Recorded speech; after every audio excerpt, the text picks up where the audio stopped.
धन्यवाद सभापति महोदय, आपने मुझे मांग संख्या 45 और 56 पर अपने विचार रखने का मौका दिया।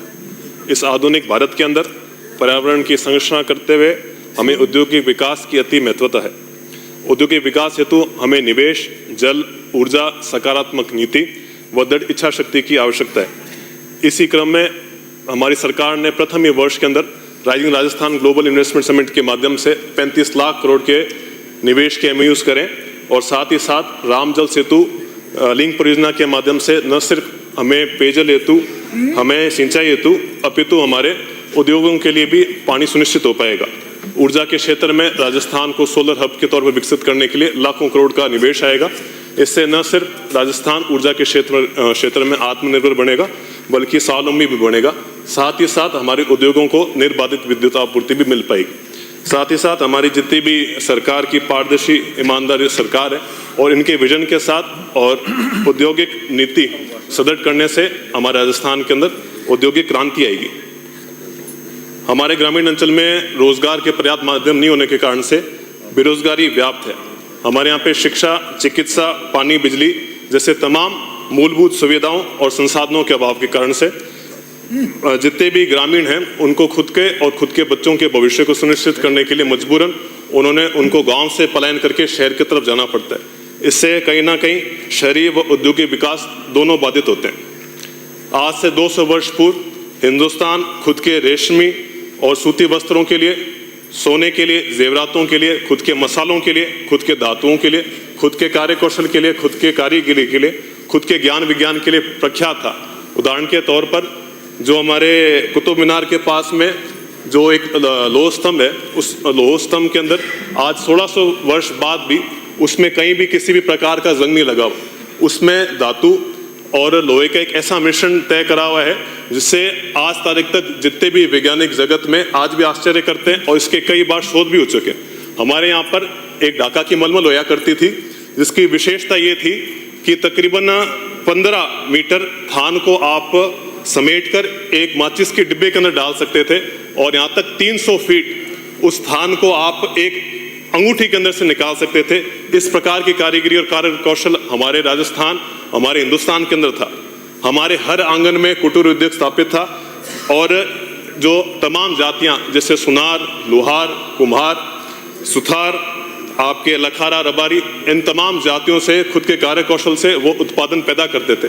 आप कल्पना करिए कि हर आंगन से कितने लाखों का कुटीर उद्योग उत्पन्न होता होगा। जब हम पूरे भारतवर्ष को देखें तो इन करोड़ों आंगनों से कितना उत्पादन होता होगा। आप इसी प्रकार से अंदाजा लगा सकते हैं कि हिंदुस्तान को विश्व की सोने की चिड़िया कहा गया था, परंतु अंग्रेजों ने एक षड्यंत्रपूर्ण तरीके से, एक सुनियोजित तरीके से हमारे इन कुटीर उद्योगों को खत्म करा और कहीं ना कहीं उसमें हमने भी कसर नहीं छोड़ी। हमने पाश्चात्य देशों की नकल करी और उनको नकल करते हुए हमने हमारे उद्योगों को, कुटीर उद्योगों को खत्म करा। अब बड़ी बड़ी इंडस्ट्रीज, फैक्ट्रीज, उद्योग वहाँ पे स्थापित करे। उसका परिणाम ये निकलता है कि जहाँ 200 वर्ष पूर्व इस विश्व के तमाम निर्यात के अंदर हिंदुस्तान का योगदान 34% था, वो आज मात्र 1.8% रह गया। और जहाँ 1850 में विश्व की GDP में हिंदुस्तान का योगदान 20% था, वह 1947 में मात्र 3% रह गया था। इस प्रकार से हमें ग्रामीण कस्बों के अंदर भी छोटे छोटे कुटीर उद्योग स्थापित करने चाहिए और हमारी कोशिश ये रहनी चाहिए कि गांव का कच्चा माल गांव से बाहर नहीं जाए। हमारा गांव का कोई भी उत्पादन हो, चाहे वो दूध हो, चाहे अनाज हो, चाहे फल सब्जी हो या कोई भी कमर्शियल क्रॉप हो, उन सभी का प्रोसेसिंग, पैकेजिंग, मार्केटिंग वहाँ पर बैठा हुआ ग्रामीण खुद के गाँव से ही करे। जैसे दूध से निकलने वाला चाहे छाछ, दूध, दही, घी वगैरह कोई भी बाय प्रोडक्ट हो, उसकी पैकेजिंग, उसकी प्रोसेसिंग, उसकी मार्केटिंग भी किसान ही करे। और साथ ही साथ जो भी हमारे चाहे चना हो, चाहे दाल हो, हमारे अनाज हो, कोई तिलहन हो, उनका चाहे तेल निकालना हो, उनकी चाहे सफाई हो, उनकी चाहे पिसाई हो, उनकी तमाम प्रोसेसिंग भी वहीं गाँव के अंदर बैठा हुआ ग्रामीण ही करे। क्योंकि हमारे राजस्थान के अंदर भंडारण की, कोल्ड स्टोरेज की, मार्केटिंग की, हमारे प्रोसेसिंग की, पैकेजिंग की सुविधा नहीं है। साथ ही साथ हमें विशेष कोई तकनीकी जानकारी का भी अभाव है और ऋण के व्यवस्था नहीं होने के कारण से हमारे किसानों को कृषि कार्य के लिए कई साहूकारों से, कई जमींदारों से, कई आड़तियों से रुपए उधार पर लेने पड़ते हैं और वह जो आड़ती हैं उनको मजबूर करते हैं उनके किसानों के जो फसल है उसको आधी कीमत पर बिकाने के लिए, क्योंकि वो लगातार तगादा करते रहते हैं। इसी क्रम में अगर आप देखें, जो हमारा दूध है जो पश्चिमी राजस्थान में 25 से 35 रुपए प्रति लीटर शुद्ध देसी गाय का घी, सिंधी और मराठी गायों का, वही नजदीकी शहर बीकानेर में 50 से 55 रुपए में बिकता है, और वो यहाँ पे जयपुर जैसे शहर में 100 से 105 रुपए में बिकता है। और जो हमारी मूंगफली है जिसकी कीमत 4500 से 6000 रुपए होती है, उसके लिए इतना जो भी किसान होता है प्रयत्न करता है। चना होता है उसको 5500 से 6000 रुपए में वो बेचने को मजबूर है। अगर आप सोचिए 6 महीने लगातार कितनी अनिश्चितताओं में, विपरीत परिस्थितियों के अंदर वो किसान अनाज उत्पन्न करता है। और जैसे अगर मैं मूंगफली की बात करूं, 5500 रुपयों में से तकरीबन आपके 2/3 60% तो आपके जो आपकी बिजाई में, बीज में, आपके यूरिया DAP में, थ्रेशर में, आपके लेबर के तहत वो रुपए अलग निकाल लिए जाते हैं। तो आप देख लिए 5500 रुपयों में से 3500 रुपये तो उसी किसान के उसी टाइम में खपत हो जाती है। अब मात्र बचते हैं उसके पास 2000 रुपये मुनाफे के लिए, जिसके अंदर उसको खुद का पूरा परिवार चलाना होता है। अगर यही माल कोई बिकाजी और हल्दीराम जैसा कोई भी बड़ा व्यवसायी लेता है तो उसको वो खुद के पैकेजिंग, खुद की मार्केटिंग और खुद के प्रोसेसिंग के माध्यम से वही मूंगफली 35 रुपये कुंटल, 4000 रुपये कुंटल वाली सोल्टेड पीनट के नाम से बिकती है 30,000 रुपये कुंटल में, और वही चना बिकता है रोस्टेड चना के नाम से 30,000 रुपये प्रति कुंटल के अंदर। अगर अपन इसमें 60% भी इसको अगर खर्चा माने तो भी आप मानिए 20,000 रुपये प्रति कुंटल का शुद्ध मुनाफा वो आदमी कहीं ना कहीं वो उनसे अर्जित करता है, 12,000 रुपये। हमारा ये कोशिश रहना चाहिए कैसे ना कैसे करके ये जो 12,000 रुपये प्रति कुंटल है, इसका अधिकांश रुपए हमारे जो अन्नदाता है किसान तक पहुंचे। और इसी से हमारा जो लक्ष्य है कि हम किसानों की आय दोगुनी कर सकें, कि हर किसान करोड़पति, खुशहाल और समृद्ध खुशहाल बने, हम इस लक्ष्य तक हम पहुंच सकते हैं। इसी क्रम में हमें एक मॉडल के तौर पर किसी भी जिले के अंदर 5 सिंचित पंचायतें देख लेनी चाहिए, और वहाँ पे मॉडल के तौर पर हमें 50-50 किसानों का समूह बना देना चाहिए, और वहाँ पर हम माइक्रो प्रोसेसिंग यूनिट की भी हम सुविधा उपलब्ध कराएं किसानों को। साथ ही साथ उनको प्रोसेसिंग की, मार्केटिंग की भी सरकार सुविधा उपलब्ध कराए, पैकेजिंग की भी सुविधा उपलब्ध कराए, और उनको या तो बिल्कुल कम से कम इंटरेस्ट रेट पर उनको ऋण दिया जावे या ना बराबर इंटरेस्ट पर उनको ऋण दिया जावे। और मैं आपको निश्चित रूप से कह सकता हूँ, अगर ये 1 साल हमने ये प्रोजेक्ट इंप्लीमेंट करके देख लिया, इसमें अगर कोई भी कमी आई, कोई भी चूक हो, कोई भी त्रुटि, उसको हम सुधार करें, और उसके बाद जब हम पूरे समुचित राजस्थान के ऊपर ये नीति लागू करेंगे तो निश्चित रूप से पूरा का पूरा राजस्थान का हर एक किसान करोड़पति कहलाएगा, और जो हमारा हिंदुस्तान का लक्ष्य है कि किसानों की आय दोगुनी करे, हम वहां तक पहुंच पाएंगे।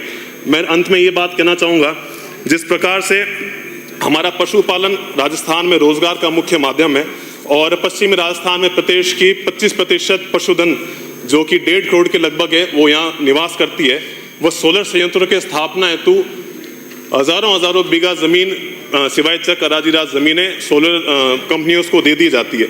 इससे हमारे चारागाह खत्म हो रहे हैं, हमारा फॉरेस्ट कवर भी लगातार खत्म हो रहा है। तो जहाँ हमारा राज्य पशु जो ऊंट है उसकी किसी 1990 के समय में 10 लाख की संख्या हुआ करती थी, आज वो घट के मात्र 2 लाख बची है।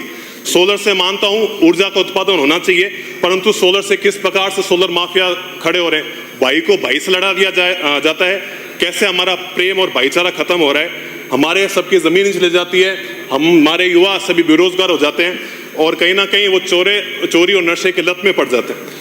तो जिस प्रकार से जिस खेजड़ी को हम पवित्र मानते हैं, जिससे हमारा आस्था जुड़ा हुआ है, जिससे हमारा धर्म जुड़ा हुआ है, उस राज्य वृक्ष की खेजड़ी की बेतहाशा कटाई हो रही है। और जिस खेजड़ी को ग्रंथों में जैसे महाभारत और रामायण में समी का वृक्ष भी कहा गया, जिस खेजड़ी के लिए 1730 के अंदर मां अमृता देवी ने और साथ में 363 उन वीरों ने खुद की शहादत दी, और जहां जिस 56 काल के उस कठिन समय के अंदर उस काल से निकालने वाली उस खेजड़ी को आज हम इस कदर से बेकदरी करें तो हमें हमारी जनता भी माफ नहीं करेगी, ऊपर वाला भी माफ नहीं करेगा।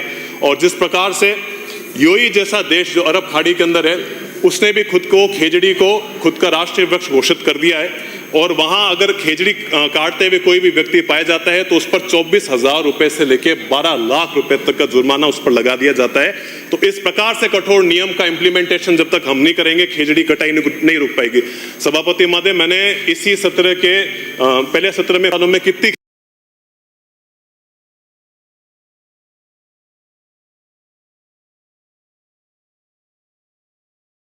कटाई हुई, जब मेरे पास उत्तर आया 0।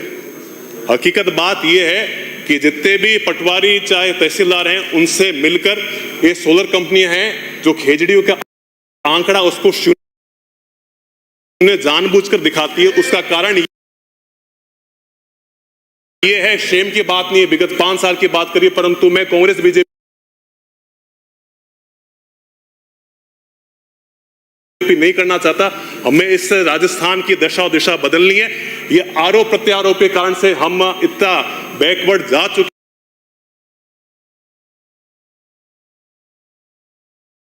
हैं। अब हमें एक इस प्रकार से नीति लानी पड़ेगी कि हमारे जो भी पश्चिमी राजस्थान के अंदर, चाहे कोई भी ग्रामीण स्तर पर जितनी भी खेजड़ी होगी हुई, उसके परफेक्ट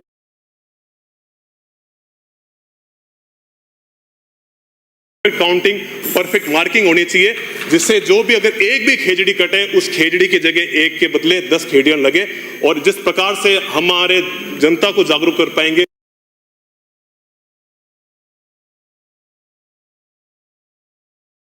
उसी के तहत हमारा जो राष्ट्रीय वृक्ष, हमारा राज्य वृक्ष है खेजड़ी, उसी कटाई रुक पाएगी। अब आपने मुझे अध्यक्ष महोदय, सभापति महोदय, आपने बोलने का मौका दिया, इसलिए आपका बहुत बहुत धन्यवाद, बहुत बहुत कार्य सलाहकार समिति के प्रतिवेदन का उपस्थापन और उस पर पारण श्री जोगेश्वर गर्ग।